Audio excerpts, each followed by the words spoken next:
All right, welcome to Stark Reality, episode number 7. Today we are with Connor Malone. We dropped Miguel because he didn't talk at all and he had no political speech. Nah, I'm playing. We didn't drop Miguel for that reason. We dropped him because he had to do something tonight. Let's see. What are we going to talk about tonight? All right, so you know what's really, like, what I've really been thinking about lately? I'm thinking about gun control a lot lately. Yeah. And our Second Amendment rights. You know, that's what I was thinking about today when they were talking in class about the best country in the world and all that stuff. Well, Smithson was just trying to roast them, but I was thinking about it. Like, there's very few countries that actually have like freedom of speech and like very like liberal gun control laws. Like next to none. America's like pretty much the only one.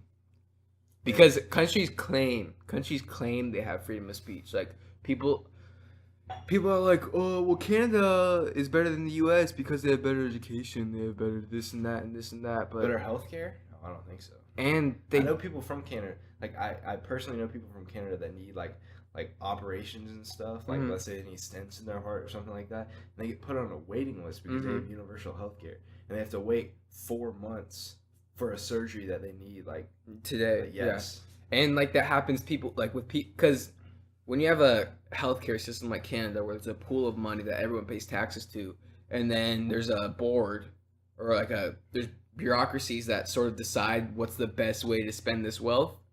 You get people who have like stage 4 lung cancer and who are like on the verge of death and need chemo or need some sort of surgery, and they go, well, there's not a high chance that you're gonna survive, and it'd be very expensive to have you survive, so they have to make that decision. And that's like the rough part about universal healthcare. I don't know. People argue that like you ever been to a DMV before? Like we see how efficient the government works there. Why would you ever want them in charge? Yeah, of true. I don't know if that's valid or not. But it's probably not as valid, but I mean it's just like a representation. I mean, think about anything the government's in charge of it's usually not as efficient or yeah, I mean? It doesn't like work very well. Postal services. Yeah, like what? Yeah, like nobody uses it. Well, they're underfunded and stuff. Yeah, but before FedEx came in, and then it was UPS, and then it was Amazon. Postal service was trash, and then Amazon came in. They're like 1 day shipping, and the postal service is like, frick. Now we actually have to do a good job. The Amazon's like, dude, we'll fly these packages with our drones to your house. No, but if you've ever been to a post office before, you can tell they're underfunded. The vehicles they drive, a lot of times they use personal vehicles now. Yeah, they're really underfunded. Yeah, it's true. The Sorrento post office service every day. Not every day, but anytime I'd go in there, like we would go in there to mail a package, the guy working the counter, he would always offer me a sticker, or he'd always offer me something or a knuckle sandwich.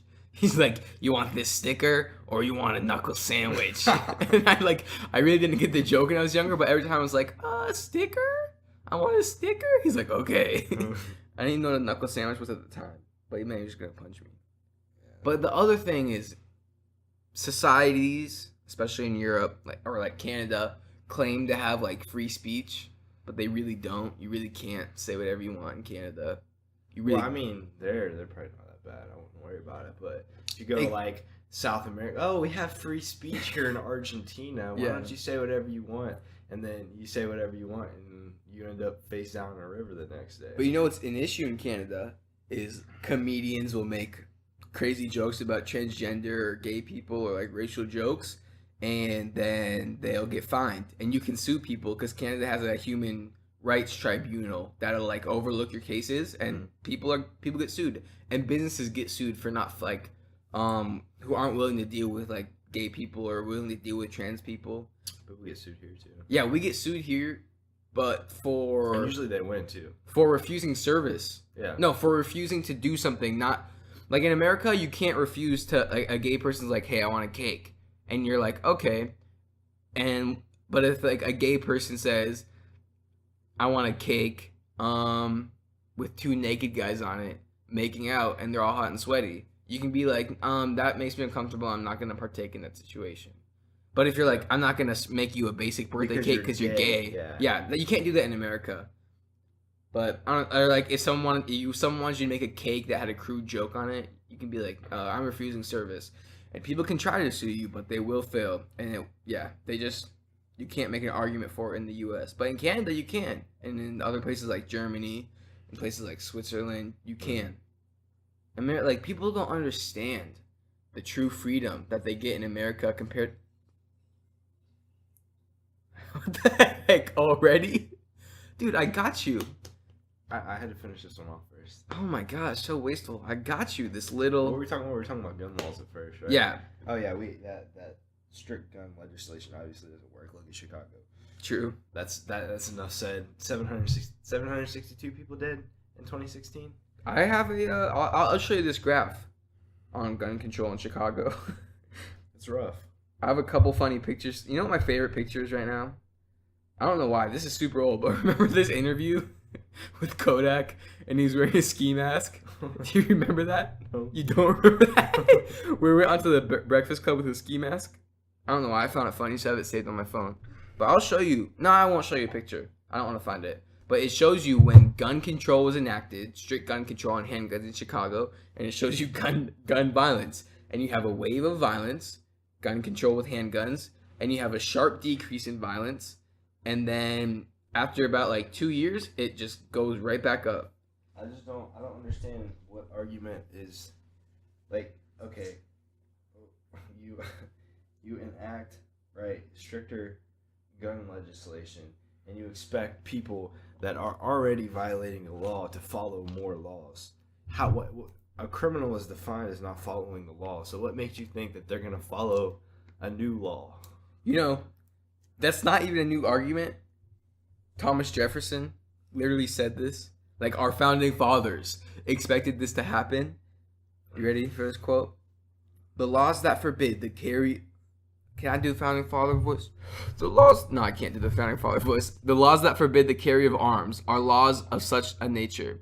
They disarm only those who are neither inclined nor determined to commit crimes. Such laws make things worse for the assaulted and better for the assailants. They serve rather to encourage than to prevent homicides, for an unarmed man may be attacked with greater confidence than an armed man. Thomas Jefferson, 1774. That's true. Really, it's just so true. And I get so pissed off. I don't really get pissed off, but I'm like, you guys just... The left argues that the Second Amendment was based off militias and stuff, right? Yeah, no, like that's... that. No, I mean, it does have rhetoric that reflects that in it, but was that... What was... He just, like, said that, like... What, in one of the books you wrote. Let's see. All right, George Mason, another founding fathers. I asked, sir, what is the militia? It's the whole people. To disarm the people is the best and most effectual way to enslave them. Thomas Jefferson again. He was a baller. He owned slaves though, didn't he? That's the tricky thing with their founding fathers. No free man shall ever be debarred from the use of arms. This Samuel Adams. You ready for this one? The Constitution shall never be construed to prevent the people of the United States who are peaceable citizens from keeping their own arms. So I just go, well, our founding fathers had clear intent of giving regular people guns. And it's not like they were only using muskets back then. They've literally been dead on about pretty much everything. Mm-hmm. They knew, and they even, I was just looking up gun control quotes, but I don't have the quote where they say that the citizens should be armed to prevent people, like, they were talking about themselves. They knew, like, they were talking about themselves here, not the British, not the French. They were saying a citizen should be armed to protect from the tyranny of democracy, or I don't remember the term they used, but they were basically saying that the U.S. government can and has the possibility to become corrupt, just like other places in the world, like England. So we should allow citizens. By owning a gun, you preserve a huge portion of your personal liberty. Yeah. Gandhi even had a quote about that. Gandhi. Yeah, Gandhi literally said to take... Here, let's look it up. He was kind of a hippie. Actually, he was a hippie. Listen to this quote. He was a savage, though. Gandhi was weird, though, because he was great and he was really racist. Alright, let's see. What Gandhi? No. Alright, Gandhi on guns. Among the many misdeeds of the British rule in India, history will look upon the act of depriving a whole nation of arms as the blackest. It's from Gandhi. Gun control, like, listen, You live in the United States. Not to be safe. You don't live in the United States to be safe. You live in the United States to be free, sir. So, and I get so peeved when people make this safety decision. Because, dog, you live in the United States to be able to choose what you want to do, what you want to own, how you want to talk, who you want to talk to. I think there's a happy medium. There is. And government should act like a referee in a sports game. Like, here's how we protect the players, and we make sure there's fouls that infringe on other players. You know, you can't hold, you can't block a pass, or you can't roughing the passer. You know, and that's what the government should be. Look, we'll jail you for this. They do a little more than that, and we'll make your roads, and we'll supply you with the military. And there's some like other stuff like education, but that was doing fine with states. I don't know. The government has no business in your personal daily life, or when it comes to things like guns. I don't know. That's been on my mind lately. I've been reading a lot about that, because I'm gonna own a piece when I get older for sure. Or a few. I'm gonna keep it on my hip. More than that. Yeah. Were you raised like with guns? Like yeah. People. My dad's ex-law enforcement. And he grew up hunting and stuff like that. He's been around guns his whole life. Like, I don't know. I grew up with guns, so I'm not scared. Like, I feel more comfortable with a gun around me. I mean, he has a concealed carry and all that kind of stuff. Yeah, my dad. Gun in your truck. You know, yeah. I don't. If you didn't grow up around guns, you like have this tendency to think they're scary. Yeah. And you like think they're dangerous killing machines. But if you grew up around guns and your dad showed you how to clean it, how to load it, how to unload it, safety, trigger lock, you know, all that stuff. It's insurance for yourself. Yeah, yeah, it is. Hey, someone rolls up at a gas station. It's like, God dang it, I gotta deal with this. Yeah. Son, give me your money, son. You know, God damn it. All right, let me get my wallet real quick. Mow his ass now. But the thing is, a lot of time, like with guns, a lot of times you don't even have to shoot one. Because if you're getting robbed, or if someone else is getting robbed, the threat of a gun can a lot of times deter crime. You know? Yeah, but see, my dad, that's one thing he told me never to do. He's like, if you have a gun, and he's like, you have to pull it out. He's like, don't pull it out unless you're shooting. He's like, if you pull it out, you best shoot. He's like, if you don't pull it out, then you're not shooting. He's like, it's one way or the other, because once you pull it out, he's like, or if you shoot somebody, he's like, and if you start shooting, he's like, you got to kill him, because you get sued, all this kind of, you have another side of the story after that. Well, I didn't do this. He just, you know what I mean? You'll end up in court dumping hundreds of thousands of dollars into court cases and stuff like that.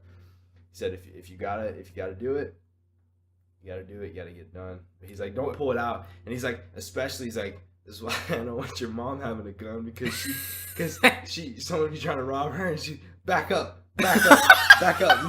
wiggle it and snatch that thing and kill her. Well, the thing, like you hear plenty of examples of an old man walking his dog with a 38 on his hip, and like teenagers come up to him and he just uses the gun, like what you gonna do about it? What you gonna because they were clearly personally threatening him, but he didn't have to ever fire anything because they backed up, ran away. Have you seen? I don't know why that's made me think of it, but have you seen the video? It's from, I think it's an area in Africa, and it's three people like trying to break into it's three people trying to break into a gate, and this guy's filming from across the street, and it's like three guys trying to like pick a lock on a gate, and the guy goes, or like he clears his throats, and the criminals, it looks so fake, but the criminals like all look at him, and they make eye contact with him, and they just run away. Like, I don't know why, but it's just the most textbook case of like criminals being caught and running away. I don't know why that made me thought of that. I don't know if I told you about this before, but there's this like 22-year-old, like he still lived at his parents' house, or he was home or whatever, and his parents are like asleep or whatever, and he heard someone, he was up late, and he heard someone like trying to break in. I heard some noise, went to go check it out. He went down, and he had a gun or whatever. He had like an AR-15 on him. Three people were coming in through like a back door, like French door, like broke it out or something, and he mowed all three of them down. They're like 18. Are you talking about that most recent case? Yes. Yeah, I heard about that. It's crazy. Yeah, I was watching and his. he's totally no charge. He's totally justified that. I was listening to newscasters talk about it. I don't remember what network. My gut says CNN, but I don't know. And they were talking about how the AR-15 gave him an unfair advantage, and I'm like, yeah, it did. The AR-15 did in fact give him an unfair advantage. But as soon as you break into someone's house with the intent to steal, bets are off. Yeah. They're in your front yard, about to come in, at your window, about to break in. You just stand back, let them come in, and then you gotta do it. No, seriously, because you shoot somebody outside your actual house, that's when you start getting into big trouble. Yeah. And it sucks that it's like that. It's so like nitpicky. Yeah. But you got to draw the line somewhere. Yeah. You know? True. It is true. You can't shoot someone on your front yard. And plus, it's stand your ground laws. Yeah. Kinda, Florida has stand your ground laws though. It's like the only state. Yeah. Isn't it? Florida and Texas has surprisingly strict gun laws. Like I always thought Texas had open carry. Texas doesn't have open carry, but California does. Colorado has open. Like you would think California would have only concealed carry or no carry at all. You know, but they have open carry, but Texas doesn't. It's only concealed. But I remember being in Nevada with my parents, and everyone at this one like saloon, a bar. Everyone at this bar was open carrying. Yeah. And it felt like the Wild Wild West. And people had like 38s on the shoulders, or like they'd have 45s, and or they'd have like 44s. And I was like, this is so sick. Yeah. This is how it should be.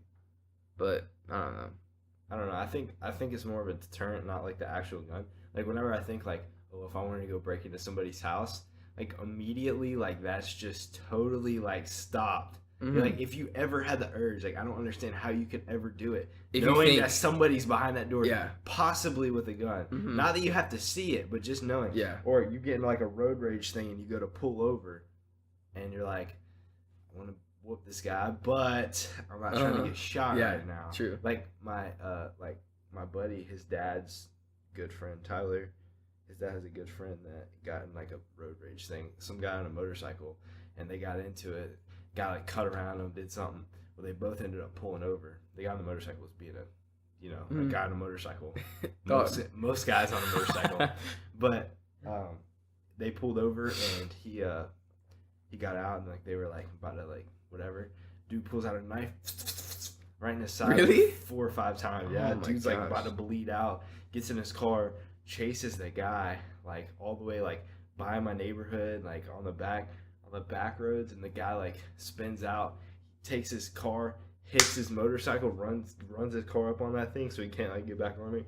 Gets out of his car, holding his side in because he's about to bleed out, and gets on top of the guy and calls local authorities. Yeah, they called the police. Yeah, and they had to airlift him out. He went to the hospital for knives. To me, are sometimes way more scarier than guns, just because of how concealed they can be. The guy in London, the London attack, there was no gun there. Yeah, he killed how many people? Yeah. I think a car is a lot more dangerous than a gun that has, Yeah, I 100% agree with you.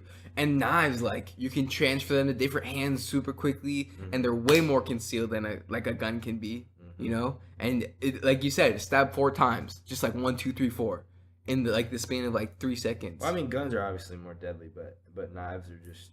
Well, I mean, that's what they used on 9/11. They used plastic knives. That's I mean, obviously, there's some. Yeah. There's some issue there. I mean, you can't just because it's a gun. I value personal freedom so much. Not maybe like. I can tell. Yeah, I value my personal freedom, and a lot of people especially at school, like younger generations, value their personal safety a lot more than personal freedom. And they talk about like school shootings, which are a gun-free zone, which I don't know why, because it doesn't work. It's the dumbest thing ever. And they talk about like mass shootings and gun violence, and they don't ever look into it. Because when you think about it, from 1984 to like 2016, something like 700 people dead from mass shootings. And to be blunt, I'm not saying that the things that happened weren't horrible, and I'm not saying that I'm not compassionate towards the victims, like the families of the people that got shot. but that's not that many. Yeah. Out of 330 million people, Mm-hmm. you know? So you're going to take away the rights of a nation because there's this minuscule chance of mass shootings. I just don't understand that. How hard is it to get a gun, though? Yeah. Really? If you want a gun, how hard is it to get one? Pretty. There's. What are you trying to say here? I gotta pee in your house real quick. I'm gonna go grab a gun. That's what you're trying to say. Yeah. If you want a gun, there's many ways to get a gun. Hey, I gotta stay at my grandma and grandpa's house this weekend. You know, stuff like that. If you want a gun, there's a way. Not in terms of legally. Yeah. Or you go, hey, brother, let me get on a registered one. Yeah, because the thing is I say that a lot. The thing is that is that like gun control is not gonna stop that. You already have to have a background check. You can't pick a handgun up the day of buying it. It has to be 3 days later. And the craziest mass shooting was in Santa Monica, where this retired vet made his own submachine gun. He made it. Well, no, he made his own assault rifle and killed like 8 people or something because he couldn't get a gun due to like PTSD or whatever. How many people died at Pulse? 50, something like that. That's a lot. Like not gonna lie, that's a lot. That's a lot.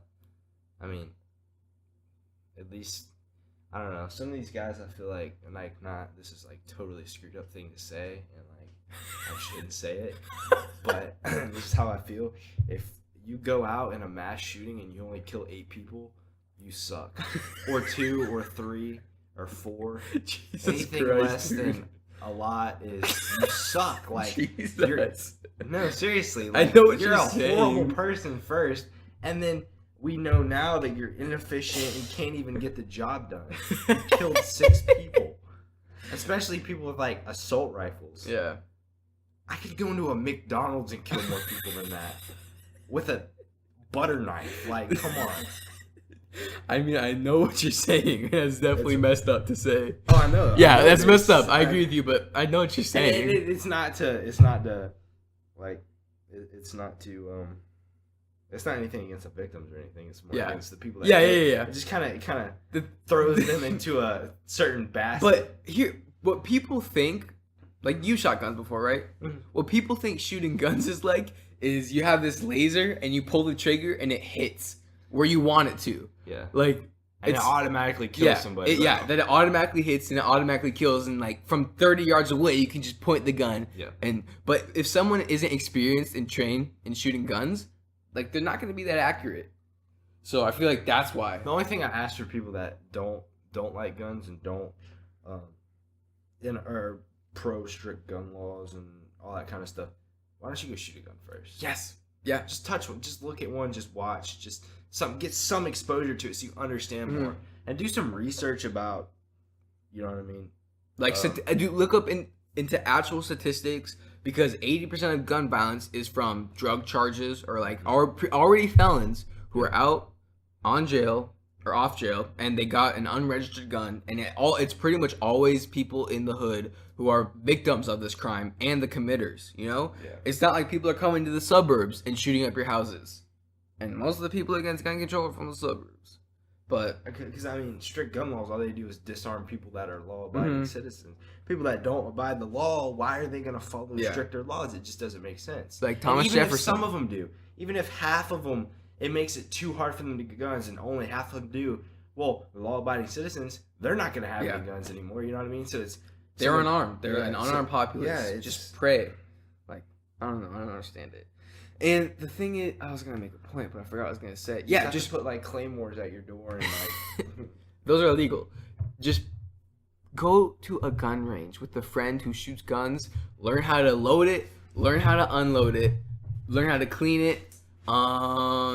Take a course and shoot it a couple times, because shooting a gun is hella fun, and it's definitely worth the experience. Like the feeling I get of just holding my 35 Remington before I shoot it, it just feels right. Or holding my 12 gauge when I'm when I'm turkey hunting, being with a gun in the woods, trying to track something down so you can kill it, skin it, and eat it. Put it on your plate, know where your food came from, and know what you're eating. It was 100% free range. just the feeling of the hunt with turkeys or with any animal is so, it's just totally different and hard to explain. But yeah, you should just definitely go with one of your friends who knows how to shoot guns, learn how to be responsible in handling guns, and you'll understand why people want to own them.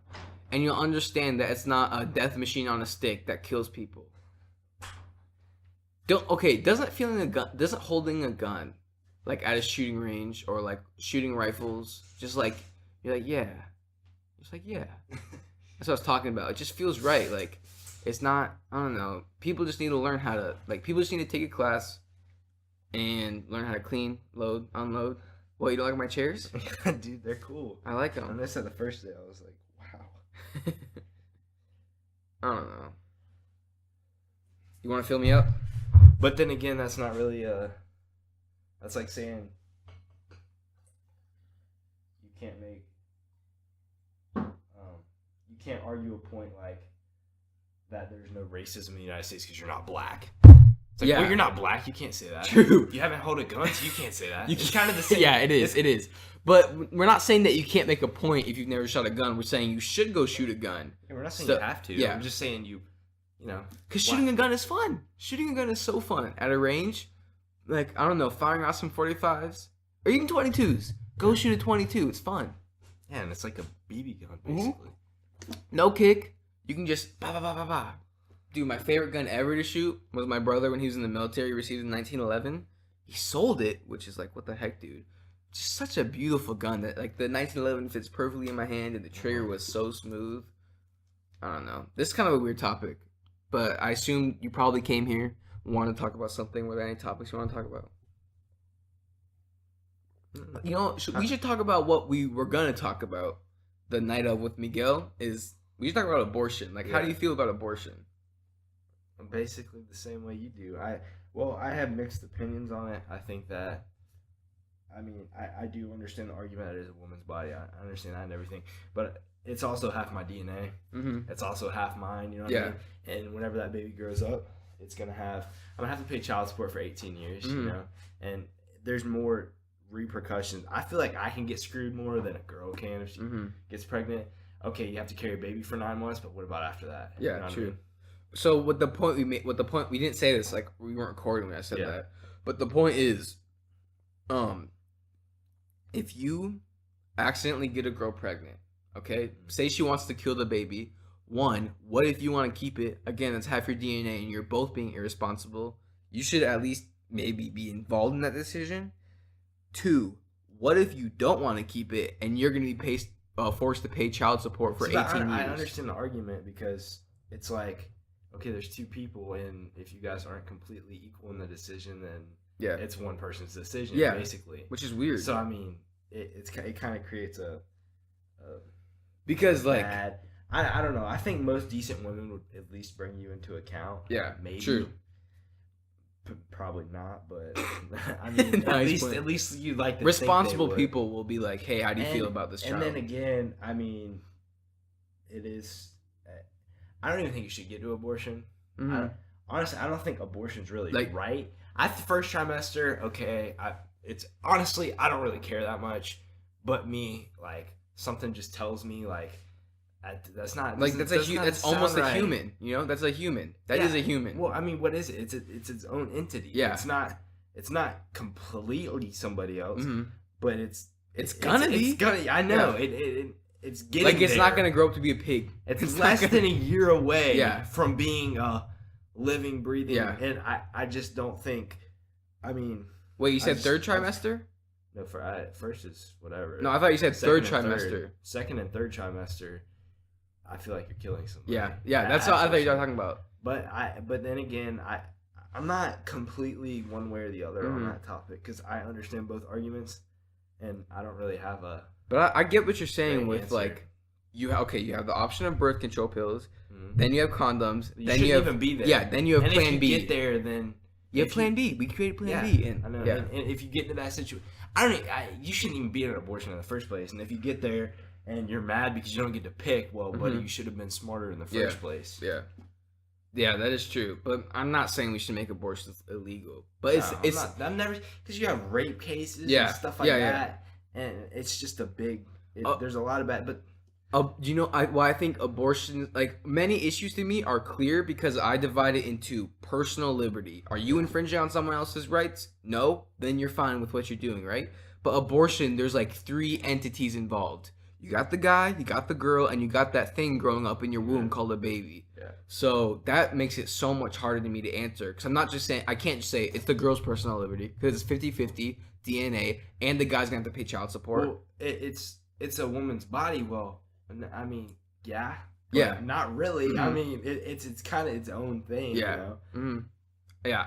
And, you know, I've been here. Okay. You're just the oven. You know yeah, I mean? True. You're okay, yeah. You're going to have to give birth. I'll give you a cookie. Yeah. I'll give you a cookie for your 9 months, okay? But, you know, there's more that comes into it than pregnancy does suck, but still. Oh, of course. Yeah. But me having to deal with pregnancy is probably worse than actual pregnancy. Oh, kind of. What confuses me, right, is people on the left who say we want free birth control pills and we want free Plan B and we want free abortions and the government should stay out of my body. That confuses me so much. But then again, it's the same way on the right because the right says, okay, I'm for personal liberties. I don't want the government involved in guns and healthcare, anything like this. But I do want the government to regulate abortion. Mm-hmm. You see the hypocrisy in that? Well, here's what I was gonna try. Here's what I was gonna say is, if you actually Tommy Lauren, I'm sorry, I didn't mean to cut you off. Tommy Lauren, do you know who that is? She was on the Blaze. Isn't she that blonde girl? Yeah. She got fired off the Blaze because it's a real conservative thing, and well, they just discontinued her show. But she said, "How can I be for personal liberties, and how can I be a conservative libertarian on that end of the spectrum and say that I want the government to be involved in abortion and for them to tell me what I can do or what I can't?" You know what I mean? So she got fired for that. It really? That's kind of that. I see the hypocrisy in that. I feel like if you're for personal liberties, you should abortion is a hard topic to discuss, and because everyone knows someone who has had a baby or has been pregnant, or it's such a personal thing that it's it gets really heated. But if you want to make your own decisions, then you're gonna if you want the government to stay out of your body, your pregnancy, it's my body, it's my choice, then you should not be asking for free abortions and for free. That's just my personal stance on that. But again, it's so hard to talk about just because of how and we hold babies they're so precious to us, you know. Yeah, it's crazy. I don't know. And for people, and then again, when you have people that have 3 children and work for minimum wage at McDonald's and argue that they need more money. Oh my god. So where do you identify are you a conservative? Yeah. You think yourself as a conservative? I'm on the right end of the spectrum, definitely. See, I always kind of bounce back between libertarian, middle, and a little. I think I lean more conservative. Oh, definitely. Just because yeah, just talking. Yeah, you're definitely. But I'm the conservative because they typically are the ones who stand for personal liberties, and my whole philosophy is that you should not infringe on someone else's rights. See, I identify as a conservative, but not one that's based off of what God says, and because that gets a lot of times when people think about people on the right, they're racist, religious, God, and no, not none of that at all. I'm not really. Even I just think the way of thinking is just more. I think it's more thought out. I think the left they oversimplify everything, and they jump to conclusions and make crazy assumptions about everything. I just think the right's just more thought out. I think it's a more logical approach to government and politics in general. I think if you are religious, you shouldn't try to dictate that in your policy and politics. You know, that should stay out of politics, and that's the reason we have separation of church and state. You want to know how many views I have on my channel?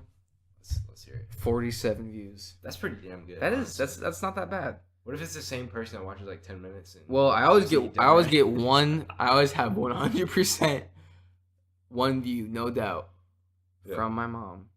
Oh, Shout really? out to you, Mama Stark. My mom finds me so funny. I don't get it. She listens to my podcast and is like cracking up, and she likes them. So shout out to you, Mom. You've got an odd sense of humor. I find it funny. I I find it very funny. I'm not an introspective person, and I don't like talking about my like what's good about me or what's bad about. Like I just don't like. Yeah, I don't. And so when people tell me I'm funny, I'm like okay. But I find everyone else so like I find you, I find Miguel, I find Connor funny. I find everyone else so funny. And I'm just like, I'm like average, you know. No, I mean, yeah, and back to that, I think whenever you start pointing out what's good and bad about myself, you're kind of ruining the whole you. Well, I think privately, everyone should take a second and be like, okay, what are my faults?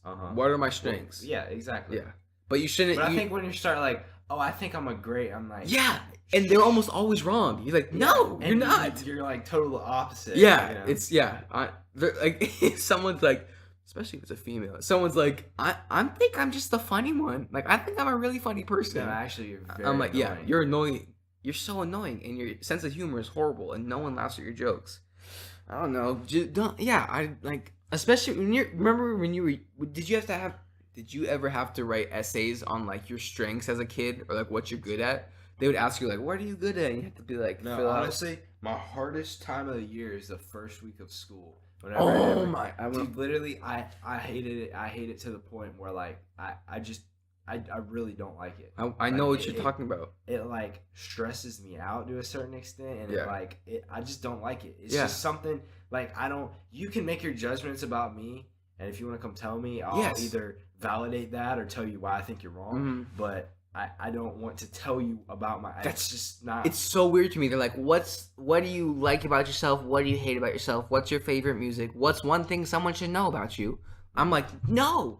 Just meet me or talk to me, and if you're not going to talk to me, then you shouldn't care about what I like or what I dislike. Yeah, like, you know? Why do I have to characterize myself before you even? Yeah, you know. I know. People shouldn't like put them. It's an icebreaker. Yeah, it's so annoying, especially in anatomy when we had to fill out like that music, your favorite color. That's what you're thinking of.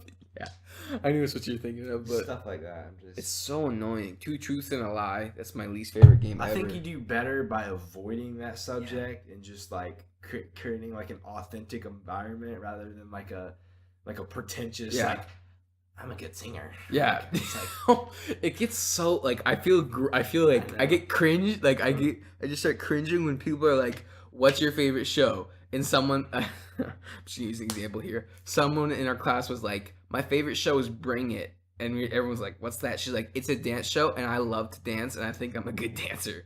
I'm like, "Oh, that probably yeah, not. probably not."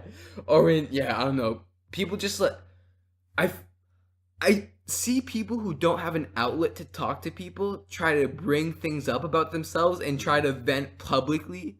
And I just like start to cringe a little bit. I'm like, ugh. Did you watch that video I sent you? No, I didn't. Not even gonna lie. Yeah, I haven't watched yours either, so it's all good. Although mine's only 7 minutes long. Yours is like 40. No, it wasn't. Shouldn't have been. Should have been like 10. Oh, really? The Yeah. first one you sent me, or like? And okay, I started watching. Tucker Carlson. He's a conservative Republican. He is a libertarian. All right. So who is Tucker Carlson? Why do you like him? He's got a 9 o'clock slot on Fox. I don't like other people on Fox. I really don't. Hannity. Yeah, I like him. Bill O'Reilly. Oh my God, dude, this guy makes me cringe. My dad listens to. I mean, he's all right. I can't remember who he is. No, I don't. Old school. Oh, my dad listens to Rush Limbaugh, and I'm like, Dad, he's so annoying to me. I tell him that all the time. He listens to it while he's working, and he's like, listen to what Rush Limbaugh said. I'm like, Dad. No, I like Tucker because he doesn't take a position per se. Like he doesn't like try to argue his position. He just points out the holes in yours, which I love. He'll bring people on there and he'll just ask them questions, and without him even saying what point or what anything that he takes, him asking those questions it automatically puts holes in their whole entire argument, and they don't know. Okay, well, you're not answering my question, and I'm telling you, it's very fun to watch. You know what this is probably one of my pet peeves is people who think in logical fallacies. Yeah. People who are like, if you make a statement, this is what I'm gonna give a real life example right here. And the people, if you're listening to this, you probably aren't talking about you. But I said, on average, across millions of people, men will be stronger than women.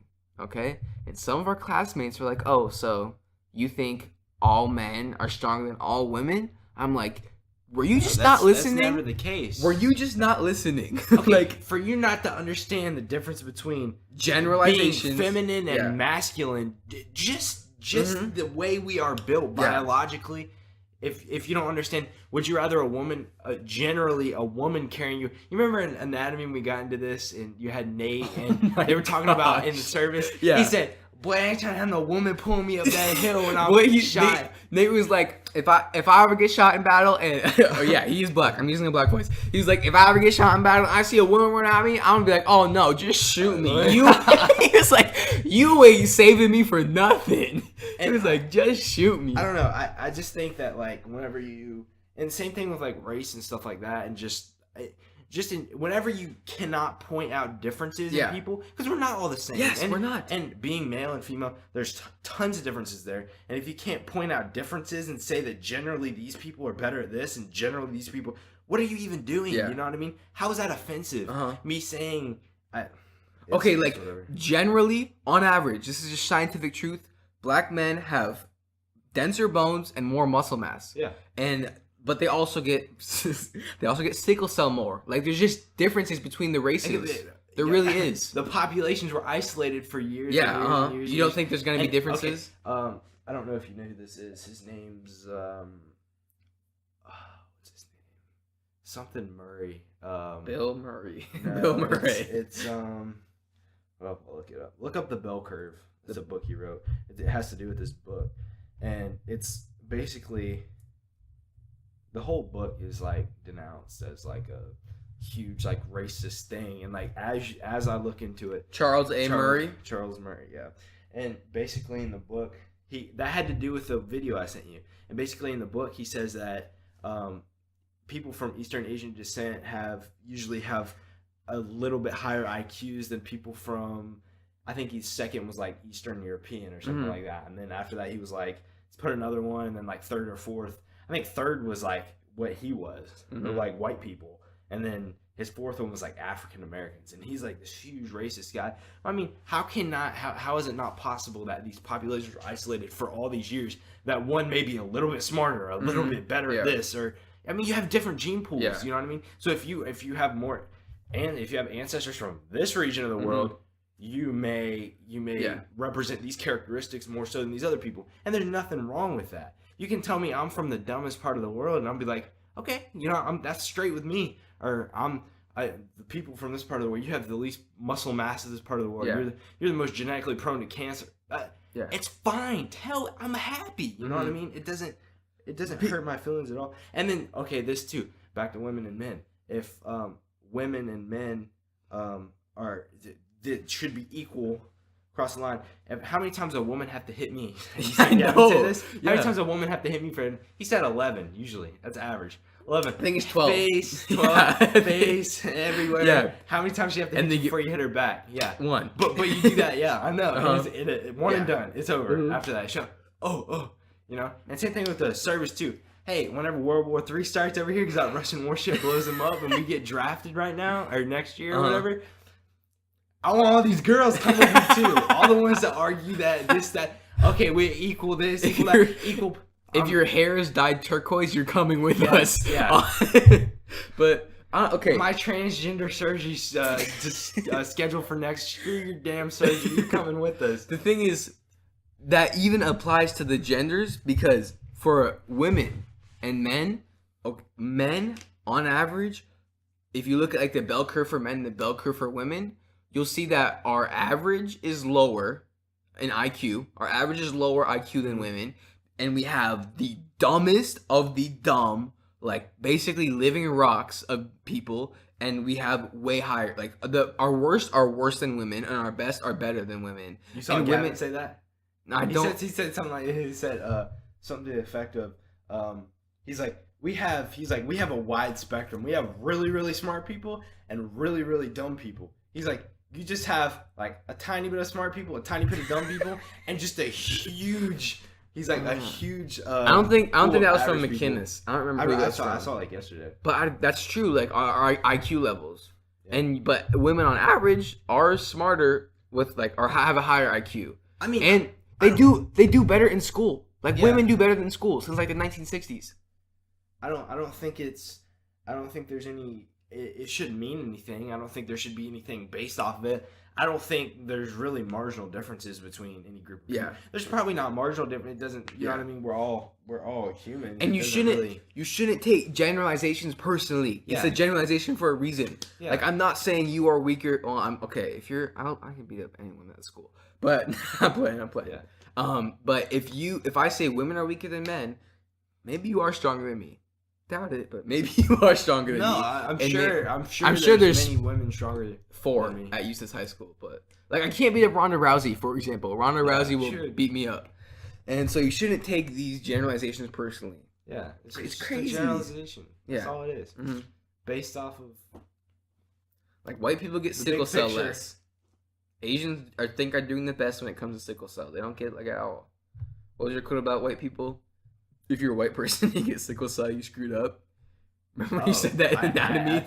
I'm pretty sure it's genetically impossible. No, it's just like about genetically impossible. just about. You have to have some ancestor, some descent from an African population usually. That I don't think if you're just like me or you, I don't really think we can. But I don't really think it'll. But we can get black people have sickle cell, but we have Tay-Sachs disease. We have a large list of like neurological disorders and like bad ones. Malaria, we get malaria more often. No, like I'm talking about like bad. I can't even think about like a lot of them off the top of my head, but like a lot of like where you, I don't know which one it is, where you like oh my god, this is last year. We watched this video in Beal's class about these two families. They were like brothers or something, and one had kids, and they found out they had this neurological disorder where like they have a buildup of like fat in their brain, like fat tissue, like like that lines their brain and everything. Well, it builds up, and eventually it kind of impairs you from functioning, from moving, and then talking, and then you eventually die. Scary. And he had twins, and and both of them had it. And then after that, they found out that they had it. Well, this other guy, his wife was already pregnant or whatever, already just had her baby, and they found out that the kid had it too. So both of these guys, their kids were dying. Both these brothers, all their kids were dying basically because of this. I'm like, wow. Rip. My brother had meningitis when he was young. You know what that is? Yeah. I kind of know what it is. It's like, but he almost died from meningitis. It's like a. It's hella rare. Thing? It's it's like a respiratory and neurological thing. It shuts down your like nervous system. Oh really? Yeah. I don't know. That's crazy. But the thing is, I feel like people overblow the good things about being a certain group of people, and then they overblow the worst things about it. Well, I mean, there's nothing about it that's saying one's worse than the other. Yeah. We're just pointing out. We're just identifying. There's trade-offs. Or even whenever I'm not gonna get into names again, but sometimes some people you're around, you'll be having a conversation, and you'll be, hey, what happened Target the other day? Oh, this woman tried to steal the shirt or whatever, and like as security come, yeah, you Snapchatted me about it. Oh yeah, like who was it? Like which? Oh, I don't know. It was some Arab lady with a burqa, whatever you call it, hijab, and she was trying to walk. Oh, well, that's racist. No, okay, no. Yeah, no. Description. Oh no, it was a black woman. Her and her kid were trying to. That's racist. Not, yeah, that's not. Yeah. I'm simply identifying. Why does she have to be black? Yeah. Why do I have to be white? It's yeah. not even a valid argument to say why does she have to be black? Uh-huh. Because she is black. That's why. It's identification. It's a description. Yeah. It's just Why do you think the government has to knows if you're male or female, or why do you think your birth certificate says that? Why do you think your driver's license says it? It's identification. Hey, we just had this guy blow up the store down there. Well, it was a male. Okay, it was a male. Was he white? Yeah, he was white. What color hair did he have? Blonde. Okay, you just narrowed down like 90% of the population is now out of your. It's not anything. It's not me saying I'm not denouncing you as worse or anything like that. You're just different, and there's nothing wrong with that. Okay, if you were telling me a story, I want to imagine what's happening. Picture the situation. Like whenever I'm talking about my friend Tunde, I was like, yeah. So my friend Tunde, he's black, and he's super tall and skinny, and then I tell a story about that, like relates to that. I'm not gonna be like, oh yeah, my friend Tunde, and then not give you a description when I'm telling you a story. Jesus Christ, Connor! Oh my gosh! I saw it now. All right. Connor's pissing.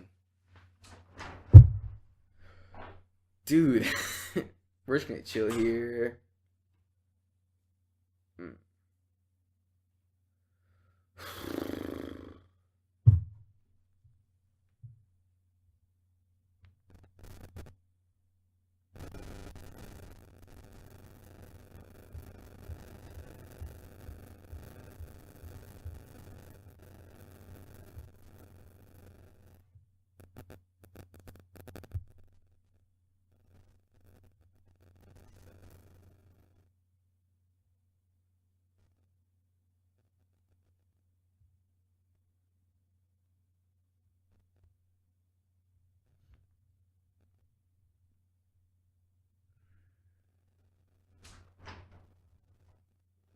Welcome back. I'm so done. How long are we going? Like an hour? 52 minutes. Getting close. Yeah.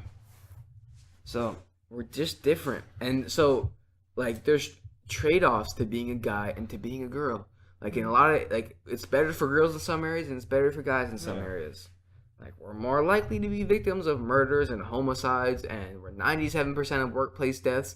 But that's we don't need to create a movement for that because it's just a fact of being a guy and we work more dangerous jobs. And I'm not complaining about this. I'm just saying there's trade-offs to things, you know? You got a long wingspan. I do. My wingspan is longer than my height. I think mine is too, by a few inches. My wingspan is 6'4", and I'm 6 feet tall. Wow. That's definitely. My neighbor tried to argue with me that in every situation your wingspan and your height are going to be the same, and I had to prove that the wrong way. Yeah, that's like a huge argument. That's mildly true. Like they correlate, but they're not always they're the not same exact. Yeah.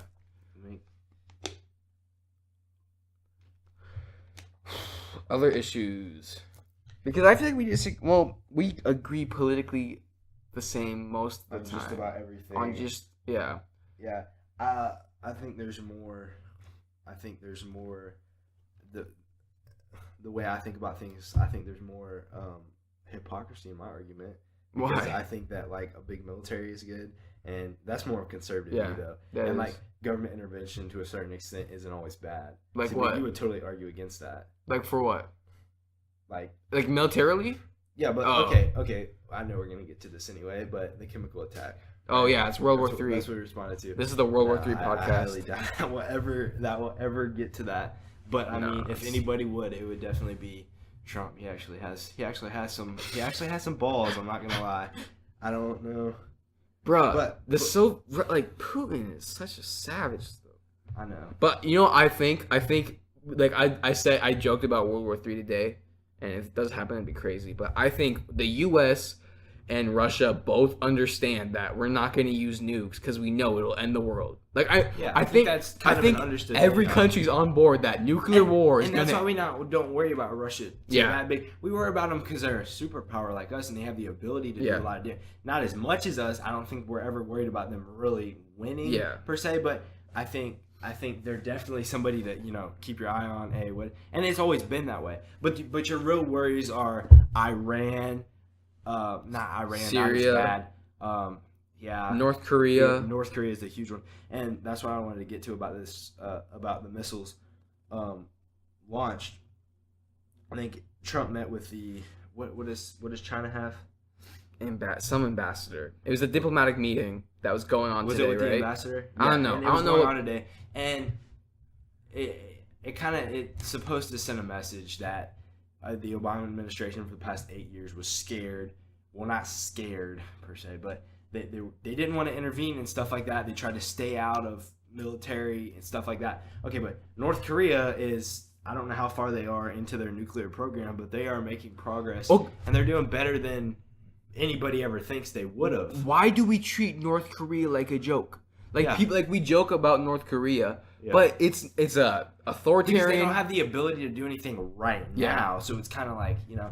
But the whole point is partially the reason we did that is kind of, I think the whole reason we do is kind of, you know, we're kind of about the business now. Yeah. So especially with China, because China's kind of stayed back and not really done anything too much with North Korea. Because they had us to help them. Because Obama was kind of, you know, he's kind of like, you know, they're kind of, we're just let them.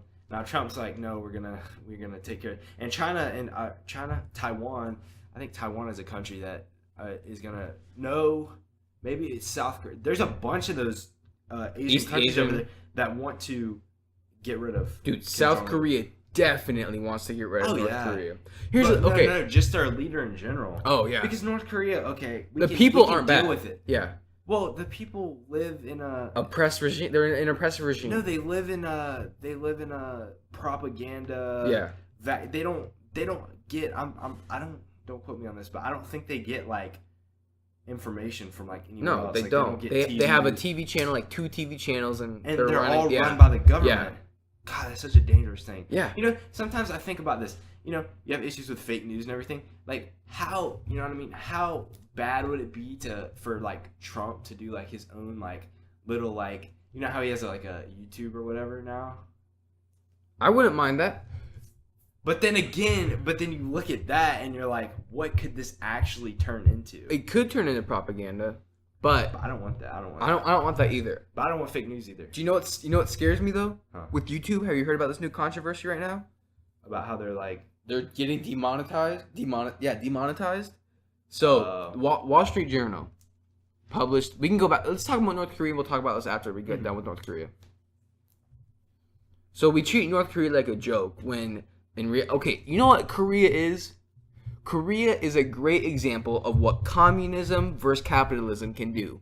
Divided by the 30th parallel. South Korea, one of the strongest economies for its size, with a great GDP, and they're like leading in technology. And then you have North Korea under the Uns, Kim Jong, what was his brother? Kim Il Jong, whatever. Yeah. You know what I'm talking about. That's like such a great example of how countries can turn out. I don't know. I don't really think I don't really think there's any better government system than capitalism or economic system rather. But there's I can't even fathom like why you want the government to make your decisions. Like I don't get literally it. Your options in a capitalist society are unlimited. Yeah. Like literally you can do whatever. Like you can be the most piece of crap, you know what I mean? Or you can be rich. Okay. You aspire to be something, you know, what do you want to do when you grow up? Okay, I hate that question. But no, that question's literally next to the worksheets that we filled out at the beginning. What do you want to do when you grow up? It's the same thing. Yeah, it's a horrible question to ask people.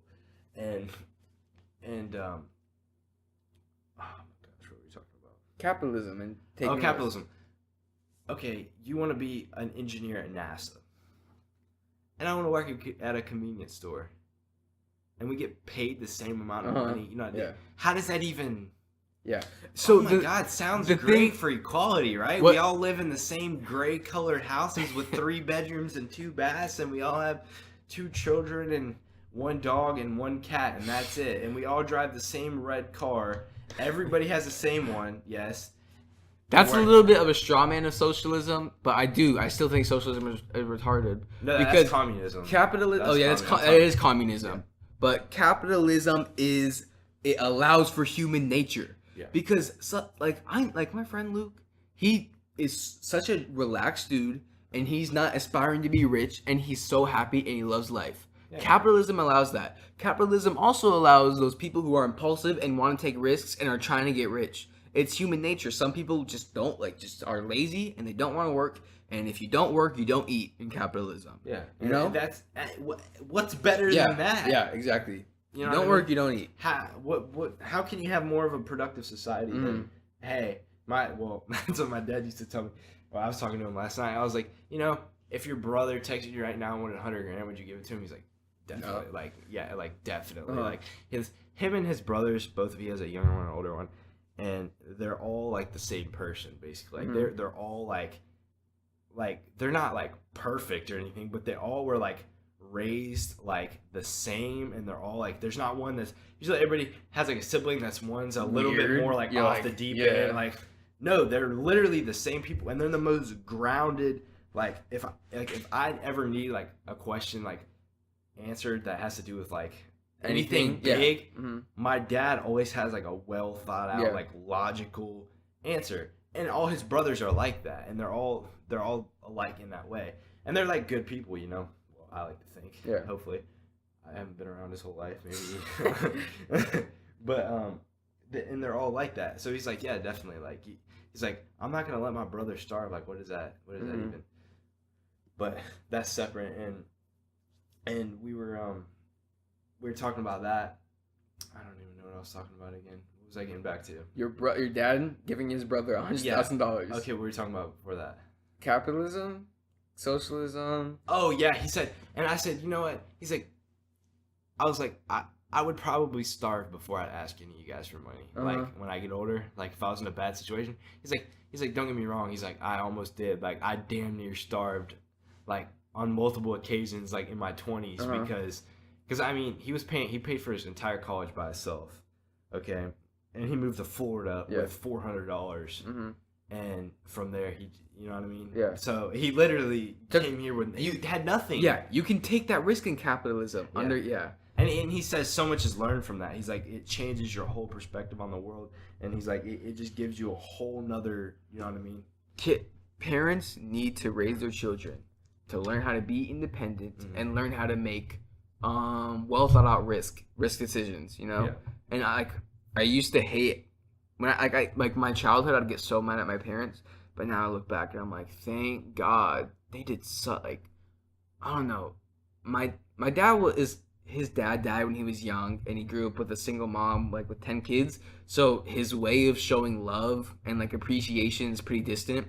But I feel like that's with most dads, Yeah, my dad's like that. I'm pretty sure like most people's dads are like that. So it's always like a little bit more distant, but my mom was always really close with me. Yeah. And I always get kind of like mad at my parents for how they weren't beating me, but like for how they would, like, every kid's gonna get mad when they get punished because they want instant gratification. Yeah. But I'm so thankful for how they raised me to be independent and to think for myself. And I'm getting it. Like they were like, bro, you need to get your own job, and they didn't let me develop this victim complex where everything is the world's fault, And capitalism, you can't survive in a capitalistic economy if you're the victim. I don't know who talked about this, but they were basically saying if you start off thinking you're automatically, you know what I mean, less than somebody else, you're given a situation where you're less, you're automatically not going to be anything. You're not. Well, why would I even do this? Why would I even try in school? I think that was on the podcast with Miguel. That was last time. Yeah, I think it was on the podcast. Yeah, exactly. It's just that's how I feel about it. You know what I mean? Don't raise your kid to think they're going to be. It's so my my parents did such a good job with teaching me that you need to be independent. Like, I remember this kid when I was in elementary, and his mom would do his homework for him. And it was like, geez, where are you teaching your kids? How is he going to grow up? But you can understand, like, the motivation, like, behind parents to do that. Like, they want... Like they obviously just haven't thought about it enough, but they want the success and the prosperity of their kid to the point where they're actually trying to do it for them. Yeah, and they don't understand that. You know what I mean? Are you trying to make decisions for your kids because you know what's best for them, but they don't know that yet? And sometimes you just gotta let them. You gotta let them fail. You have to let your kids fail, and you have to beat them in chess. People forget that. You have to beat them in chess. And I think older parents do that. Yeah, I think older parents I think older parents do that better than like, you know what I mean? True. If I had a kid, my dad raised me at the age of 40. Yeah. You know? My parents were both 35, which I mean is later. Yeah. And my brother, they were 37. Yeah. So, I mean, they were a little bit, definitely a little bit on the older side. And I think by the time you're in your 30s, and maybe not even, probably your early 30s, I think you start getting more complete, grounded. You're Yeah. grounded. You're more of a you're not all over the place. Not, oh, I got to do this. This is what I should do. You know what I mean? Let's go out. You know, You're not like that. You're more of a well thought out person, and I think that you're more set up to raise a kid. Yeah. Like I remember, I'd always, you know what Othello is? Othello. Mm-mm. That game where you have the green board and the black and white tiles that you like have to flip over to try to get more points. Okay. Or let's take another example. Checkers. Like I would always ask my dad if I could win in checkers, and I was like really little, like 6. He was like, "Nope, I'm gonna just beat you in checkers until you get good at checkers." It makes you better. Yeah. It makes you better. It makes you a better person. You're like, I'm I'm actually gonna like freaking play this. Oh, I can if I like. We play chess a lot, and not a lot, but we play chess, and like he'll beat me the first couple of games. After like 3 games, I can start like beating him, but he's still really good at chess. And he would always he taught me how to play chess, and then we would play chess, and he would beat me every freaking time. And it was so frustrating, but he's like, "Nope, we're still gonna play chess, and you're gonna learn how to win." Yeah. And so like he taught me, like, you're gonna have to work for stuff. You don't learn by winning. Yeah. In life. Yeah, for real. You don't For learn real, by winning. 100%.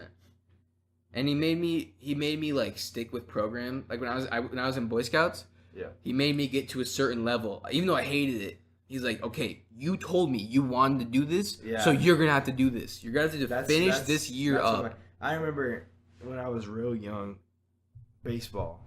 That was like my thing, and I used to hate practice. I used to hate going to practice, but I'd enjoy going to the games or whatever. And whoa, that's not the way it works, buddy. Or my brother, I want to quit. Oh hell no, son, you ain't quitting. You're finishing out the season, and then you don't have to do it next year. About anything, you know what I mean? If we like, start, I feel like parenting a little bit more on the rough side is better than leaning to the like nicer. I'm your friend. Like there are some people at my school whose moms are like super like, I'm the chill mom, and I provide you with drinks and alcohol and stuff, and their parents or their friends, and they're like so screwed now. You know what I'm saying? They don't have like a well-developed childhood. If you hit our age and then they want to be your friend, that's fair. Yeah, that's a fair. little different. I don't care, honestly. But if you're your kid's friend when they're anything younger than 15, 14, in middle 16 or less, you're not doing them any favors. By the time you hit about 18, you can do pretty much whatever you want anyway. So I think about that all the time. Like, how are you raising your kids, dog? I don't know. It's just so crazy.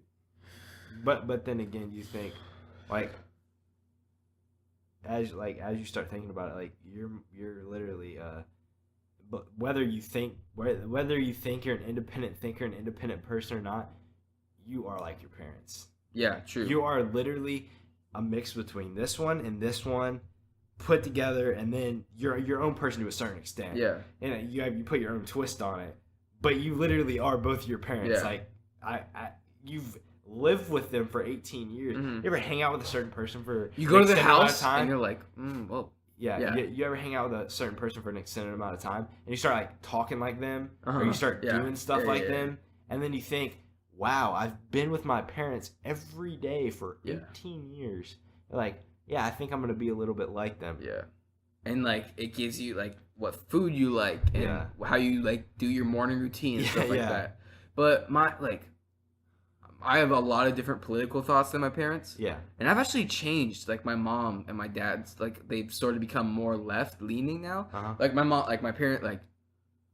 used to, like, think weed was, like, this horrible substance. Yeah. And as she's gotten older and, like, we've had conversations about it, she's, like, understanding, like, more and more. So my parents are pretty reasonable people. Yeah. And they're not, like, you're going to think this and you can't think anything else. So they taught, like, I was always raised to think for my own and form my own opinions. Like, how does your dad feel about, like, welfare and stuff like that? Oh, dude. Here's why my dad hates welfare. because he was born on a farm, poor as dirt. Yeah. And then he had 3 kids when he was 18, went into the military, and was like, dang it. Well, we know what he feels about guns and stuff like that, obviously. So his first wife, I'm not gonna talk about it, but went into the went into the military with 3 kids. Did he get screwed? What do you mean? From his first wife? I'll talk about it off. I'll tell you. Okay. But after he got out of the military, which he was super successful in, and that's all he did for like 8 years, and he took as many free training courses as he could. As soon as he got out of the military, he went to a trade school and learned engineering for 2 years. And he worked while feeding 3 kids and a wife. Yeah. And he was poor, and my brothers didn't get new shoes every year, and they ran off hand-me-downs, and they grew up in the poorer parts of town. And so my brothers had a rough childhood too. And he was able to pull himself out of poverty by getting his degree and working hard for 10 years. So whenever he hears people getting like handouts or like college paid for, he's like, you can do it in America. Like my dad is the embodiment of working hard. I feel you. Like for 10 years, this man busted so we can have all these nice things. And so because my dad was raised, so that also has the implication of he understands what poverty is like. So he doesn't want me to be poor. So he's always pushing me to become something better. Yeah. He's like, dude, I know what being poor is like, and your brothers, your brothers know what being poor is like. So you're going to college and you're gonna get your degree. So he's like, this is why you're taking your SAT, you're taking your ACT, and you're gonna get scholarship money to go to college. Yeah. And you're not gonna go in debt. And so they've always made me work hard at school, and they've developed. I don't know. I think I'm okay. Yeah. Plus my college already paid for. I prepaid. So parents should have done that. Boy. I can't even go back on that now. True. I wouldn't either. I mess with my mom. I'm not going to college. Like she gets like no, like she doesn't like. I'm to the point where like she won't like. They'll tell me like what like that doesn't even make any sense. Like I'm not to the point where they're like no like they're not gonna do that. Like my mom literally asked me, she's like, so are you really not gonna go to? I'm like hell no, I'm going to college. Like my dad would be like, boy, you're making a damn bad decision right there. Like I'm telling you, he's like, you know what it's like to eat beanie weenies every night. He's like eat food out of a can for years. He's like, you don't want to be like that. I feel like your dad, from what I've heard, sounds like similar to my dad. Like pulled himself up out of like he grew up in Southern Illinois, small town, and he hated it there. Hated the cold. Hated all that. He's like, well, if I want to make anything out of myself, he always wanted to do something with animals. He wanted to be like he wanted to be like a game warden or something. Like he knew like you don't make shit money or anything like that. Like they literally make like horrible money. And he was like, well, I got to get out of here or whatever. So he said, I'm gonna get through college. He said he didn't even want to go to college. Mm-hmm. He said he didn't want to. His mom she was like, well, you probably should go. He's like, yeah, you're right. Like that would make more sense. And he went and got his degree or whatever. And then right after that he graduated and drove down to Florida with like 3 or 4 of his friends and lived here for a while. And he worked for Delta and like all this stuff until he could get on with the game coming in. And he didn't like it after like 5 years. So he said you do with dirt bags and it's not fun at all. But he's like, that's always what I wanted to do. Yeah. He's like, I wouldn't have felt fulfilled in life. Mm-hmm. He's like, I traded pay stubs with someone that worked for the power company down there, and he's like, they were making 6 digits back then, and he's like, you know what? I'm going to do that job, getting the hell out of this one. And I mean, that's what he did. He's worked for Duke for Duke worked for Duke? Been around, yeah. Nice. They've he got on with them like I want to say like when I was like right before I was born, like right after I was born. Nah, this had to be like right after I was born. I don't know. My outlook on life is just different because of who my parents are. Mm-hmm. Like my mom didn't go to college either, or she doesn't have her degree. Yeah, my mom did. Neither of my parents have a degree. They call it like 4 years, like bachelor's degree, and they made something out of themselves. Yeah, and that just shows you that you don't. And my dad has his degrees in criminal justice. Mm-hmm. It's a degree. Yeah, it's not. It doesn't really. and that's how it is. Like if you don't get if you don't get a very specific degree in college that's geared for one certain narrow field, it doesn't have a lot of weight to it. You know what I mean? If you get a degree in business, oh yeah, that's good. You know what I mean? You can probably get hired in a company now that you have a business degree, or that you have any type of degree like that. But I mean, it doesn't get you like jobs right off the bat. Like any degree that has general encompasses a wide spectrum. They want experience first, and then your degree comes into play. You know what I mean? Mm-hmm. Yeah, I feel you. Like with my if you get a degree in chemical engineering, it's gonna be a lot easier for you to get a job right off the bat that pays good money. You know what I mean? Rather than someone that has a degree in finance. Yeah. It's like, okay, well now I work at Bank of America making $35,000 a year. Yeah. Shit. Yeah, I know. And then from there you go, you know what I mean? From there, okay, you know what I mean? You're well qualified. You move up. That's what a degree's for. A degree isn't, you know what I mean? Unless you're really, really, I'm going pre-med, I'm going, stuff like that. I feel like our generation doesn't expect to have like a hard period in their life. You know? Oh like yeah, but millennials, they literally have the highest unemployment rate of any, Yeah, true. Yeah, we know of. Yeah. You're right. But I don't know, man. I come from a family of all like self-made people, and I know like family like I see people who worked hard to make themselves like make middle class income, and then I see family who didn't. And who decided not to work hard, and now that's like, dude, I can't even imagine living like that. But like my brother has 7 kids. Oh, really? 7 kids. And he grew up poor, like I said. Like my 3 brothers grew up poor. And so he moved to Alaska and literally built his own house in Alaska. Laid the brick, did the electricity, plumbing and stuff, and then built his own resort to start making money by himself in Alaska. So like I have such an appreciation for my family because a lot of them are self-made and show the good stuff that can come out of capitalism. It's not saying that like you can be a billionaire. Even a millionaire. Yeah. Well, I mean, you can be a millionaire off a teacher's salary. All you have to do is prepare for your future. You know what I mean? Yeah. By the time you're 50, 60 years old and retirement fund and your 401k, you could easily have $1 million. Like I don't know about a teacher. Yeah, you could easily have $1 million. So I mean, for you to say, oh, I'm a million now. Yeah, I'm glad you are, but you know what I mean. I could do that. Anybody can be a millionaire after. You just got to put in the time. But people that nothing's guaranteed that you can be.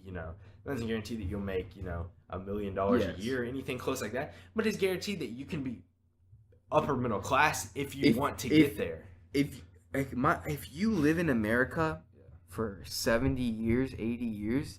And by the time you're 50, 60, 70, you haven't started making a living wage, you're bad with money, okay? You are just bad with money. You going to the bathroom again? Yeah. You're gonna Mom's going to come home right while you're peeing. Alright, so Connor is gone to the bathroom right now. By here by myself. Did she come through here? No. Nah, she'll probably go around.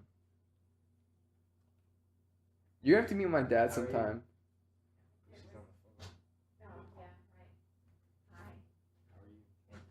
Hey, Mom. What up? I figured I'd come this way. Oh, okay. But because of my dad's like military experience and the stuff he grew up, because of the stuff he grew up with, he has some crazy stories. Like you're gonna have to talk to him. His stories are so funny. This kid almost. Doesn't make any sense. Why would I go?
I kind of got back from peeing. So, you want to hear a story? Yeah, sure. That happened.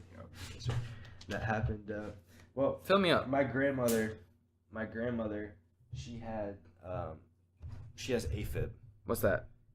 Atrial fibrillation. What's that? Like, it's like where your atrium. I don't know what side. I think it's your atrium as like a whole. Mm-hmm. It gets like off like the electrical signals sent to it. Okay. Make it like get off beat. Mm-hmm. So like your heart's not sucking in. Like it's not. You know how it like goes in the Yeah. atrium? Yeah. Like, okay. Well, it's not working efficiently. So your heart rate usually goes up, and you're not getting enough blood in your heart before it pumps. So it's like the top part is just going like this, and the bottom part's trying to pump.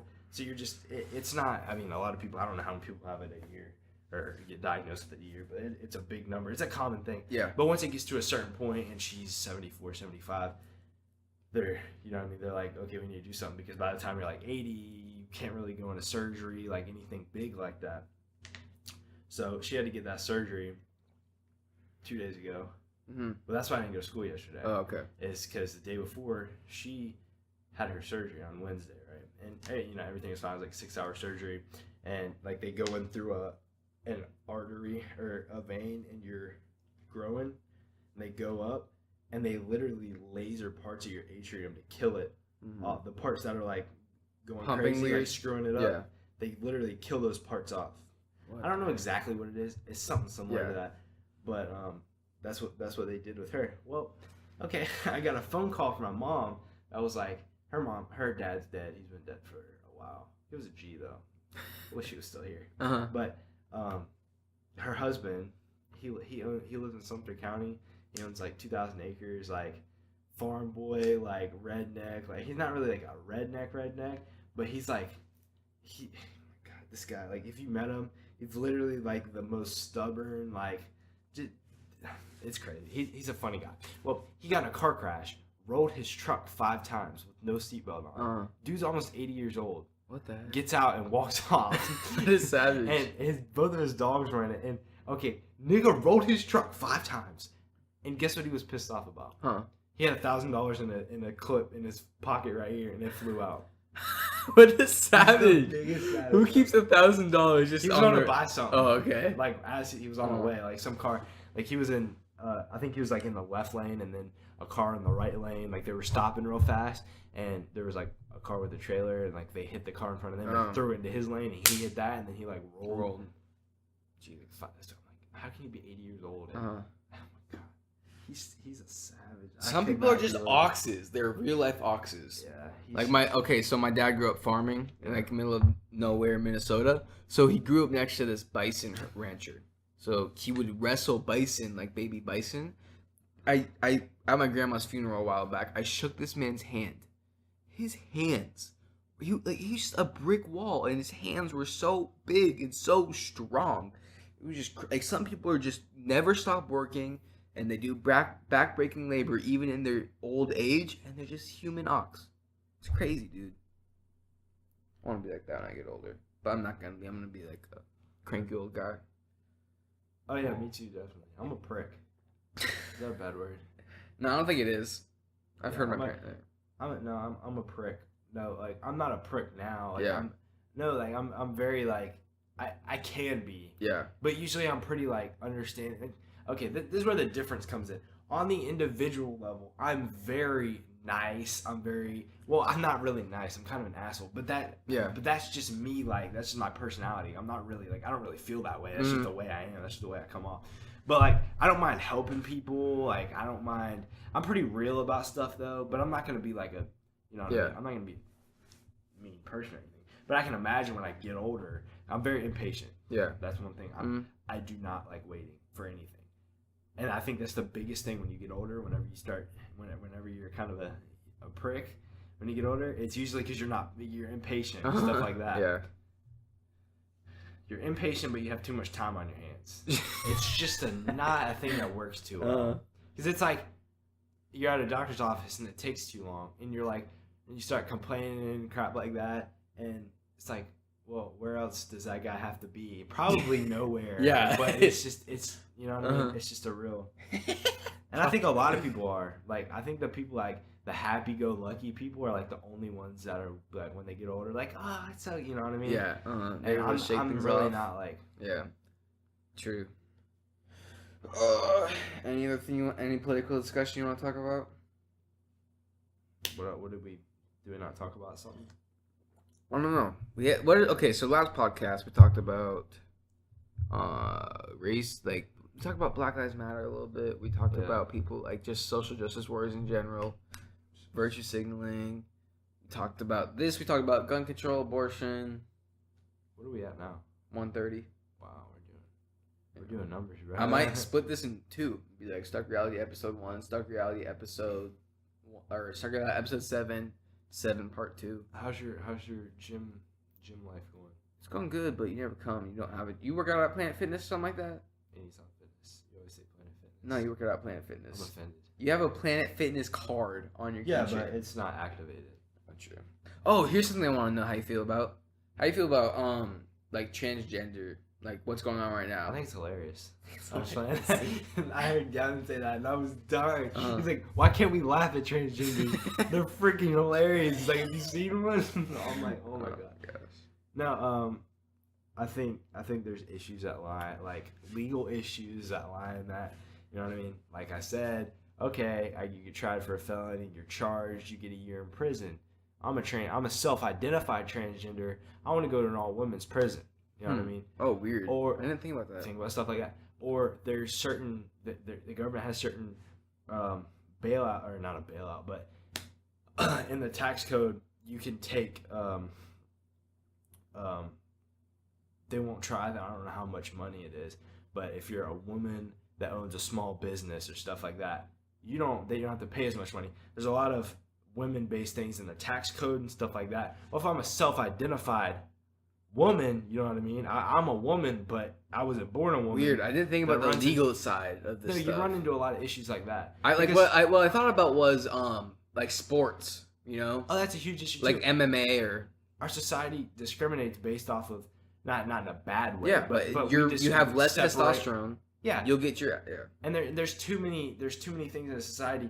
Well, if you want to make it like we're just all one, which we're obviously not, that becomes apparent. But I'll ask you, if you want to do that, why don't you fix all these issues we have legally, where we base our society off male or female or this, that, you know what I mean? Like, so here, like, people need to understand that there just are, like, if a judge gets a domestic abuse case about a father beating his wife. Mm-hmm. It's way different than if a wife is domestically abusing a guy. Yeah. Like no one really cares about that. We're like, dude, come on, just push her off. So you know what I'm saying?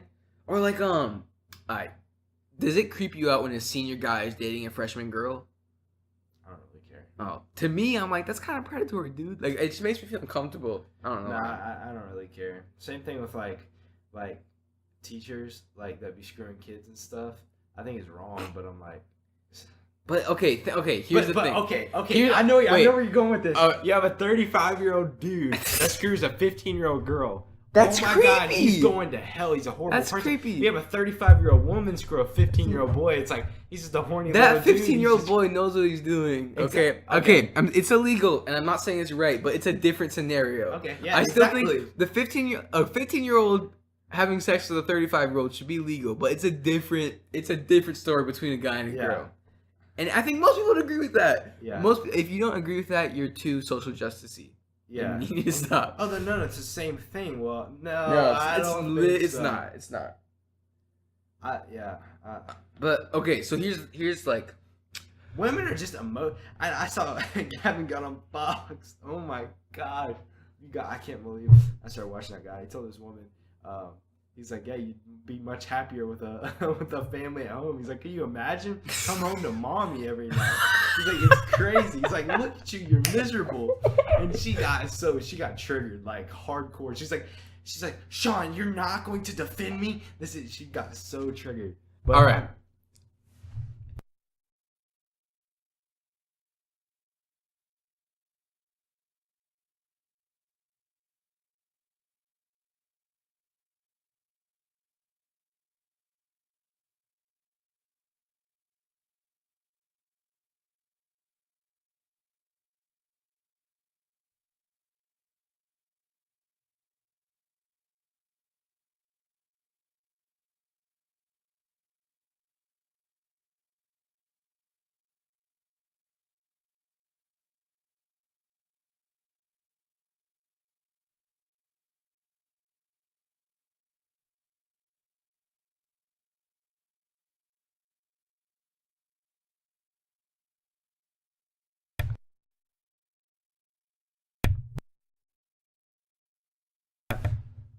we're back on. There was an accident, and something like a bike fell over.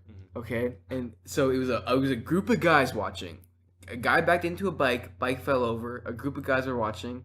So the guys decided to go in there, pick up the bike, and help. Right? Yeah. I was just thinking, what if we reverse the roles? A girl backs into a bike, a girl's bike falls over, and girls are sitting there watching.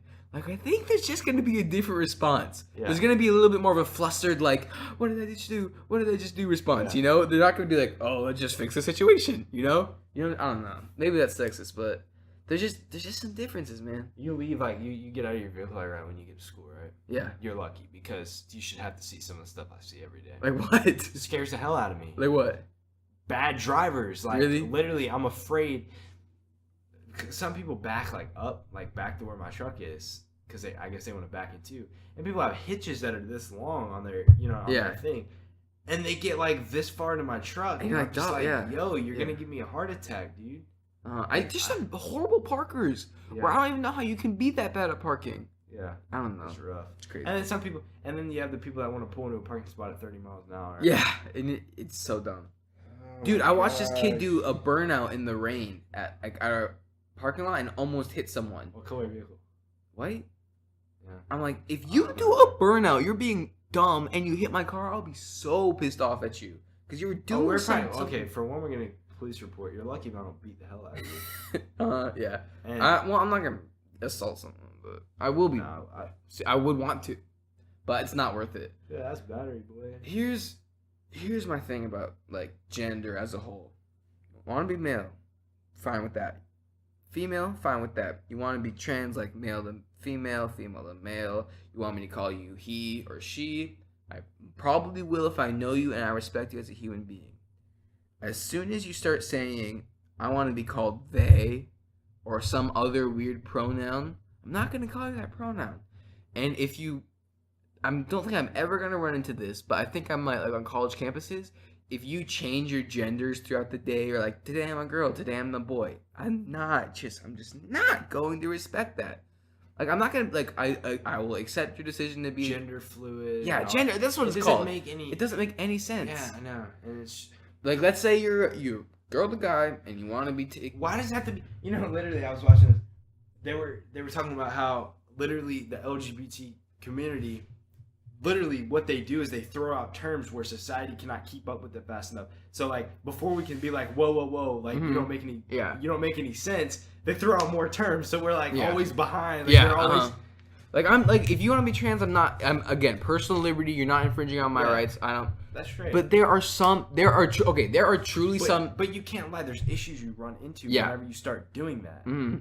It's not just like you, but like we have societies based off male and female. Well, what do you go off of then? Do you go off hormone levels? Do we take a test? You know what I mean? That's like, okay, well, what biological there has to be a biological basis. But true, but then there are some examples where I'm like, yep, that makes sense to me, Like, there are some people who I would like this dude. But I mean, now we go, do you have a penis or do you have a vagina? You know what I mean? True. It's literally, that's what we base it off of. But that was a formerly female to male transition.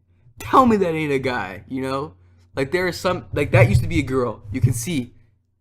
Oh, you can tell by the bone structure. That used to be a girl. But that's, like, a manly man now, you know? Like, there's just some cases where it's like, okay, I can see that. And even if you are, like, I'm not going to be mean. It's fine. Go one way, but don't go back and forth. True. Don't ship. But it causes too many problems. Mm-hmm. If you give me a solution to these problems that this whole situation causes, be like, okay, well, this is what we're going to do with this, what we're going to do with this is how it's going to work. Okay, that's totally fine.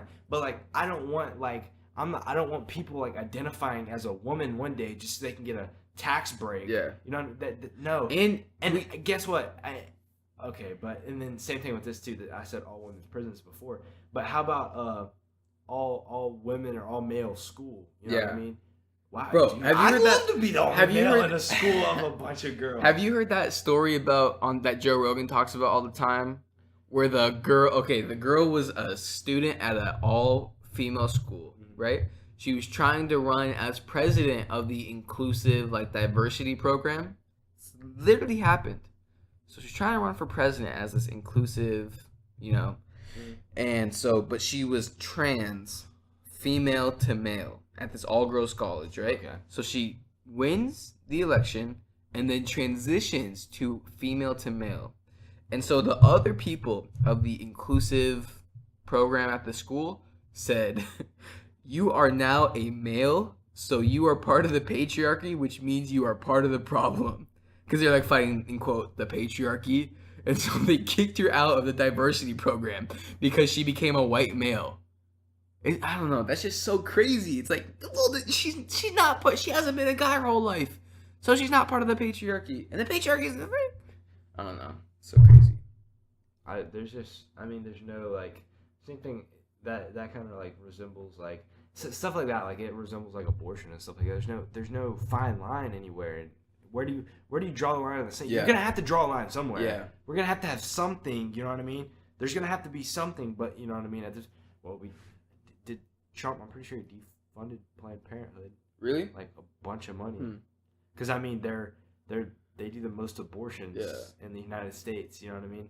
And it's not like birth control or condoms are crazy expensive. Yeah. I don't know how I feel about giving out free birth control. But okay, here's the thing. If you are trans or anything, gay, whatever, I'm going to determine. I'm gonna speak to you and judge you based on the quality of person you are. Mm-hmm. Like if you're trans and you're a good person and you're interesting to talk to and you're smart and you have good ideas, I'm going to like you more than I would someone who is straight and is retarded. You know? Yeah. Well, not like I mean like they're. No, I understand that. I definitely understand the struggle. I think the left, like, once again, they delegitimize the whole movement, but I understand I understand the movement, but I think it's also important to be realistic about it and point out the problems that come along with this. Let's erase this whole this whole system that we've based everything off since the beginning of time, you know? Yeah. No, I mean, gays are fine. Love them. They're funny. Same thing. It doesn't matter.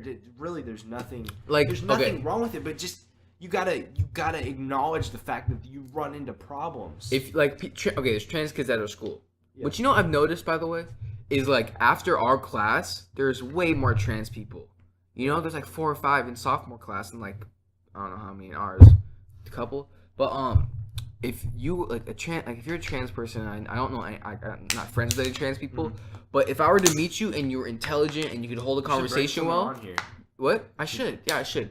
If you were intelligent and could hold a conversation, look, I will value you as I will be your friend. But then if you are a trans person and that's all you can talk about and you and I don't know, it's all you care about and you develop your personality around being trans and you're dumb as a brick or you're mean to people, it's just, I'm not, you're not any better just because you're trans. You know what I can't stand, though, is people who allow their kids before puberty to decide to change genders. No, not even before puberty. Before you're an adult, I would say. Before, honestly, because I've seen things where they allow kids to actually change their sexuality. Like, they actually take their, they do all that when they're 5 and 6 I was about to say this. Old. I was literally watching this yesterday of this family whose daughter was like, I want to be a boy, I'm a tomboy, I want to why can't I be like him? My name's Jacob. And they're like, yep, he's trans, and we're giving him hormones. I'm like, what are you talking about? It's totally crazy. Dude, as a kid. He's old enough to know the hell he's not. Yeah, no, he's not. Let him make the decision when he's 16, 17, 18. Okay? Yeah. Right now, he's a little kid. He's not sitting in his room playing with dinosaurs and thinks that Power Rangers are real. Yeah, You know, exactly. Allow him to make his decision when he's, you know what I mean, actually in reality, you know? That's crazy. I don't think you should take that away from him. I think you should keep that in mind. You should be like, okay, well, maybe he is, but then, hey, we'll wait till he gets older. If he wants to make this decision when he gets older, we will back him and we will help him do this, and we will stand totally by his side. But until then, No. Yeah, exactly. Yeah, Because you're making decisions for somebody who's not thinking rationally. They're not an adult, and they haven't. Exactly. They have no rational thought. When I was even when I was 14 or 15, I still was thinking. So I wasn't clear in what I thought or believed. You know. I don't know.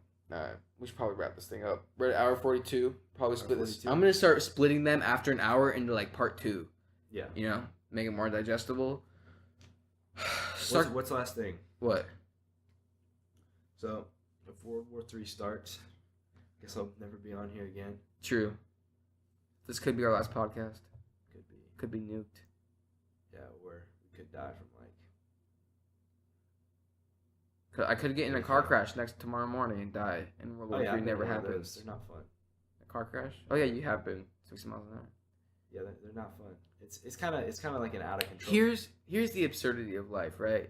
You can worry about politics. You can worry about World War III. You can plan for your future, be fiscally responsible, do everything right, go to college, get your degree, and you can be like my dad knew this one guy who was driving with his window down, got hit in the side, or no, was coming around a corner too fast, and turned, and he flipped his car, and his window was open, and you know how freeways will have those buildups on the side, and in Massachusetts they were all rocky. So he had his window open, his car flipped, and a rock went through the window, and hit him on the head and killed him. But he would have died anyway if that. At the age, true. But I don't know. Yeah, the window's not an important part. But either way, I mean, you're either getting hit directly with the rock, or you're getting hit with rock through window. But then, and other people roll their car 10 times and they're fine. Yeah. So life is crazy, and you should just be thankful that you're alive every day. You know what honestly pisses me off the most? It's how you can have some people that are so intelligent and they've seen so much stuff, been through so much stuff, and they're so insightful, and literally they die and it means nothing. Yeah. You know what I mean? Literally it means nothing. That just kind of pisses me off, because it kind of reinforces the fact that we're in this vicious cycle of we're making the same mistakes over and over and over and over again. It's crazy, isn't it? Yeah, it is. Life's absurd. Because just think, you go through you have a kid, and then they literally go through the same stages you went through, and I think there's 8 stages. Some psychologist has 8 stages of life or something that you go through, and you're it's the warrior, and then this, that, the other, and then whenever you hit 70, you're well, did I fulfill? Do I feel like I did what I should have? And it's crazy, and it's actually the way it's actually, if you think about it, it's actually the way it is. It's how people are. People that are pissed off usually the ones that are shouldn't have worked at a gas station my whole life. Yeah, true. They're just I should have done something. Yeah. All right. Well, I could talk about this for a long time, so we're gonna wrap this thing up. Stark Reality, episode 7. Bye, guys. You want any last remarks, Connor? 30 seconds. No, you good? No. All right. Bye, y'all.